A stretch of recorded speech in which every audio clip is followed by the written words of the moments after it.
Le projet Résiste se propose d'étudier les résiliences climatiques et territoriales des sociétés humaines depuis le néolithique, c'est-à-dire depuis les 8 derniers millénaires, en Tunisie centrale, avec un croisement des données issues de la palynologie et des données issues du registre archéologique.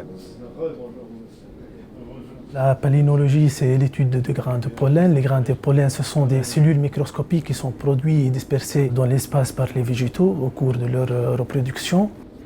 Elles se déposent à la surface du sol et résistent bien le plus souvent à l'altération. Donc notre travail à nous, c'est de chercher ces grains de pollen et par la suite de les absorber sous microscope et d'identifier en fait la végétation, les genres et les espèces végétales qui étaient présentes à un moment donné.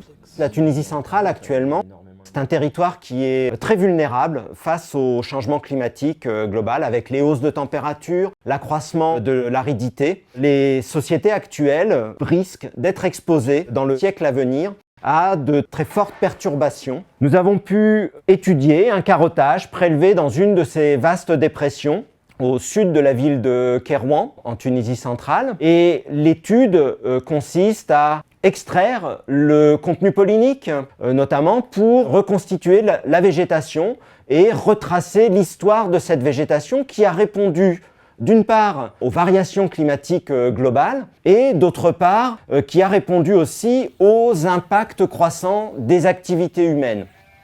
Plus spécifiquement, au sein du laboratoire de palynologie, nous avons pu recruter sur CDD un technicien, M. Mostafa Karbouch, qui a pu prendre en charge le traitement de nos échantillons ramenés des missions de terrain en Tunisie. Et puis une étudiante de notre master quaternaire et préhistoire, Margot Bruno, qui a pu réaliser son stage en se formant à la palynologie et ainsi avoir un projet qui n'est pas qu'un projet de recherche scientifique strict, pur, mais également un projet formateur. C'est un peu une aventure humaine que nous a permis d'engager, d'initier ici le projet NJ. Sans doute, le fait que je suis tunisien avec une formation en histoire et en archéologie de la Tunisie, ça permet d'aller plus à l'aise sur un tel projet.